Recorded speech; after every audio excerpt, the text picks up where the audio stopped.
finishes off in style. A magnificent strike into the crowd. ஆரம்பிச்சிட்டீங்களாடா? தெரியும் என்னடா ஒரு பெரிய டெஸ்ட் சீரிஸ் ஒன்று ஸ்டார்ட் ஆகிறதுக்கு முன்னாடி எவனா ஒருத்தன் வாயை திறப்பானே அப்படின்னு பார்த்தா ஐயாச்சாமி ஓலியோ ராபின்சன் வந்து ஆல்ரெடி வாயை திறந்துட்டாரு. கோலி வந்து ஈகோ பிடிச்சவரான், அவரை வந்து அட்டாக் பண்ண போறாராம், அந்த ஈகோ வச்சு அவர் அடிக்க போறாராம். ஸோ இந்த மாதிரிலாம் பயங்கரம் பரவாயில்ல இப்போ வந்து பார்த்தீங்கன்னா ஒரு பேட்டி கொடுத்துருக்காரு. அண்ட் அது மட்டும் இல்லாமல் முகமது ஷமி, இஷாந்த் சர்மாவோட போலிங்லாம் பார்த்து கற்றுக்கிட்டு வராராம். இங்கே வந்து 5 டெஸ்ட்ல வந்து பார்த்தீங்கன்னா பட்டைய கலப்ப போறாராம். ஸோ அவரோட கான்ஃபிடன்ஸ் பற்றி எனக்கு எந்த ஒரு பிரச்சனையுமே கிடையாது. ஆனால் சும்மா இருக்கிற சிங்கத்தை வந்து சீண்டி மட்டும் பார்க்கவே கூடாது. இதை தான் வந்து பார்த்தீங்கன்னா ஒரு காலத்தில் ஆஸ்திரேலியா பண்ணாங்க, அதுக்கு திருப்பி பதிலடி கோலி கொடுத்துட்டாரு. அண்ட் இங்கிலாண்டும் வந்து பார்த்தீங்கன்னா ஒரு டைம்ல பண்ணாங்க, பட் அதுக்கும் பதிலடி கொடுத்துட்டாரு. என்னதான் ஓலியோ ராபின்சன் வந்து லாஸ்ட் டைம் இங்கிலாந்துல வந்து கோலி வந்து 3 தடவை அவர்கிட்ட அவுட் ஆனாலும் இப்ப இருக்கிற கோலி ஃபார்ம் டோட்டலா டிஃப்ரெண்ட். அதுவும் நீங்க 5 டெஸ்ட் இந்தியாவில் விளையாட போறீங்க, தேவையில்லாம வாய் கொடுத்து புண்ணாக்கிக்க கூடாதுன்னு தான் என்னோட ஒரு point of view. So Ollie Robinson versus Virat கோலின்ற ஒரு மேட்டர் வந்து இப்பவே ஸ்டார்ட் ஆயிடுச்சு. வணக்கம் நண்பர்களே, welcome to my channel cocktail furious. So 5 match test series start ஆக போகுது 25ஆம் தேதி இந்தியா வர்சஸ் இங்கிலாந்து.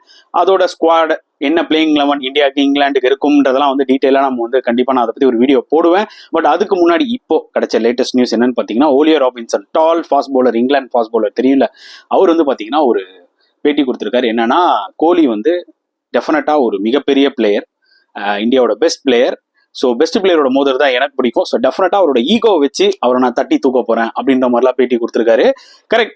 அதாவது ஒரு விஷயம் நல்லா புரிஞ்சுக்கோங்க, இது ஏன் அப்படி ராபின்சன் பேசுறாருன்னா, உங்களுக்கு நல்லா தெரியும் கோலி கேப்டன்ஷிப்ல நம்ம அங்க போய் 2 டெஸ்ட் மேட்ச் வின் பண்ணோம். லாஸ்ட் டைம் இங்கிலாந்து போகும்போது வேற லெவல்ல பெர்ஃபார்ம் பண்ணோம்.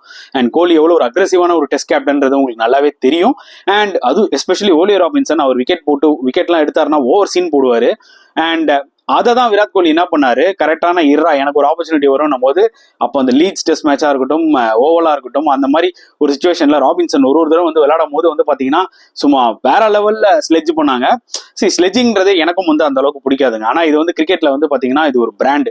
நீ என்ன கலாய்ச்சல்லாம் ஒண்ணுங்க, நான் டைம் வரும்போது வைக்கிறன்ற மாதிரி தான் இருக்கும். பட் ஒரு ஹெல்தி காம்படிஷனா பார்த்தோம்னா அது நல்லா இருக்கும், ஒரு பார்க்கறதுக்கு ஒரு கிரௌட் அட்ராக்ஷன் இருக்கும். அதுதான் வந்து பாத்தீங்கன்னா விராட் கோலிக்கு ராபின்சனுக்கு இருந்துச்சு. ஸோ ஒரு பவுன்சர்ல செஸ்ட்ல அடி வாங்குவார் ராபின்சன், வந்து விராட் கோலி சம கலாய்ப்பாரு, ஒரு அணை கட்டிடுவாங்க. கோலி, எல்லா ரஹானே, ஜடேஜா, எல்லா பிளேயர்ஸும் வந்து பாத்தீங்கன்னா லைக் அணை கட்டிடுவாங்க ராபின்சன் முன்னாடி. அந்த ஒரு மோன உன்னை வேட்டையாடாம விட மாட்டேன்டா அப்படின்ற மாதிரி. ஸோ அதனால டெஃபினட்டா ராபின்சன் அதெல்லாம் மனசுல வச்சுட்டு இருக்காரு. பட் அவரு சொல்றதெல்லாம் ஓகே, பட் ஆனா அவர் எந்த இடத்துல வந்து இந்த விஷயத்த பண்ணணும்னு நினைக்கிறது தான் வந்து பாத்தீங்கன்னா ரிஸ்கான ஒரு விஷயம். ஏன்னா இந்தியாவில வந்து பெர்ஃபார்ம் பண்றது ஒரு ஈஸி கிடையாது. வேணா ஜிம்மி ஆண்டர்சன் அவர் அவுட்ஸ்டாண்டிங் பெர்ஃபார்மர், எல்லா கண்டிஷனும் போலிங் போடக்கூடிய ஒரு ஆள் வச்சுக்கோங்களேன். 40 வயசு ஆகி அந்த மனுஷன் இன்னும் விளையாடிட்டு இருக்காரு. அவரு பேசினா கூட நம்ம ஒத்துக்கலாம். ஏன்னா அவர் இந்தியாலையும் வந்து வேற லெவல்ல பெர்ஃபார்ம் பண்ணியிருக்காரு. அவரோட ரிவர்ஸ் ஸ்விங்லாம் அல்டிமேட்டா வந்திருக்கு, ஓகேங்களா. பட் இவர் இதுதான் முதல் தடவை இந்தியாவில் விளையாட போறாரு டெஸ்ட் மேட்ச். ஸோ எடுத்தோடனே ஒரு வாய் விடுறதுதான் வந்து பாத்தீங்கன்னா அவருக்கே வந்து அது ஆபத்தா முடிய வாய்ப்புகள் நிறைய இருக்குன்றதா என்னோட ஒரு பாயிண்ட் ஆஃப் வியூ. அண்ட் பரவாயில்ல, நீங்க கிங் கோலியை வந்து லைக் உசுபேத்தி விட பாத்தீங்கன்னா அவர் இன்னுமே பம்ப் அப் ஆகி நல்லா விளையாடுவாரு. ஸோ ஒரு விதத்துல இந்தியாவுக்கு அது ஒரு அட்வான்டேஜ் தான். அண்ட் இன்னொரு விஷயமும் ராபின்சன் சொல்லியிருக்காரு, என்னன்னு பாத்தீங்கன்னா முகமது ஷமி அந்த சீம் அவரோட பிரசன்டேஷன் இருக்கும் பாத்தீங்களா போலிங்ல, அப்படியே சல்லுன்னு போகும், அதை பார்த்து நான் நிறைய கத்துக்கிறேன்.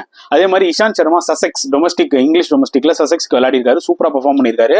அவரும் பாத்தீங்கன்னா என்ன மாதிரி ஒரு ஹைட்டான ஒரு ஃபாஸ்ட் பவுலர், அவரும் சூப்பரா போட்டிருக்காரு. ஸோ அவரோட போலிங்கையும் பார்த்து சிலதை நான் கத்துட்டு இருக்கேன்.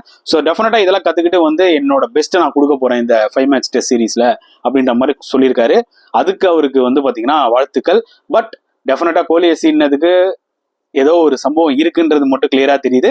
ஸோ உங்களோட கருத்துக்கள் என்னன்றதை நீங்க கமெண்ட் செக்ஷன்ல போடுங்க. இந்த வீடியோ பிடிச்சிருந்தா லைக் பண்ணுங்க, ஷேர் பண்ணுங்க, முடிஞ்சா சப்ஸ்கிரைப் பண்ணுங்க. ஸோ நெக்ஸ்ட் வீடியோல பார்க்கலாம் ஃப்ரெண்ட்ஸ். அன்டில் தென் பாய்.